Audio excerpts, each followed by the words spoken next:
És el 2013 que ens arriben des de Mèxic, ens arriba una demanda d'acollir una gent vinculada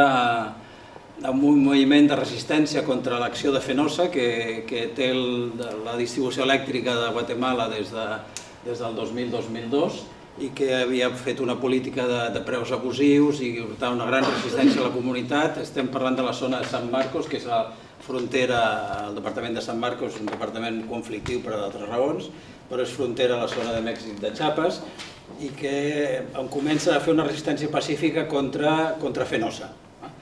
I aleshores la resistència és, després d'unes accions jurídiques que les perden per manipulacions del tribunal així, doncs decideixen deixar de pagar. I aleshores comencen en aquella zona a deixar de pagar les factures, però en el territori això representa la mort de l'assassinat d'unes 12 persones del moviment aquest que és el Frena. Aleshores el noi que arriba a l'Olivera, que és una persona jove de 25 anys, 24-25 anys, amenaçat de mort, la família el treu perquè era un moviment de joves que estava al darrere de tota aquesta activitat.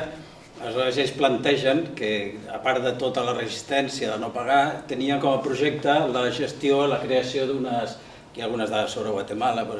sobre fer projectes alternatius, ser proactius, no només queixar, sinó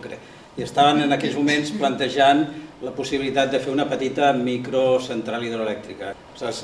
Va sortir de casualitat, nosaltres vam agafar aquest projecte una mica per dir, bueno, què podem fer des d'aquí, com us podem ajudar. Va sortir unes ajudes, la Diputació de Barcelona, estem parlant l'any 14, vam posar d'acord amb Aiguasol, que és una altra cooperativa, i amb Tàndem, que també és una cooperativa financera, i Aiguasol és una cooperativa d'energies alternatives, que tenia experiència també amb l'Iraq, havia estat treballant amb Àfrica, que tenia experiència. Aleshores van fer aquest projecte i els objectius era fer els projectes tècnics, que hi havia uns diners, els projectes tècnics, també fer formació, perquè era una part molt important, utilitzant els mateixos recursos que la comunitat havia creat per a formació, vull dir que es van utilitzar les mateixes eines que ells ja tenien creades per fer temes sobre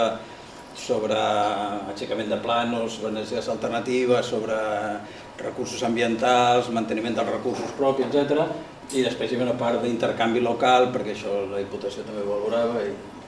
Aquí hi ha la part financera, que va fer Tàndem Social, en la qual, després d'analitzar molts panorames, el projecte estàvem parlant d'un milió, actualment seria 1 milió d'euros, amb el mateix pressupost que van fer van fer 3 projectes més. Però al final totes serien rentables, algunes amb més anys, altres amb menys, i en totes havien fet una mica escenaris diferents en funció de les possibilitats. En totes suposat reunions de veïns per firmar els actes que s'acordava crear, el qual són processos molt llargs i molt assemblearis contínuament, i finalment una mica aquests projectes tots han tingut més dificultats amb el tema mediambiental. Al final estem parlant d'uns 6 milions d'euros més o menys, uns 57 milions de quetzales, que serien totes, funcionarien bé, estan donant a unes 3.500 unitats familiars o unes 20.000 persones.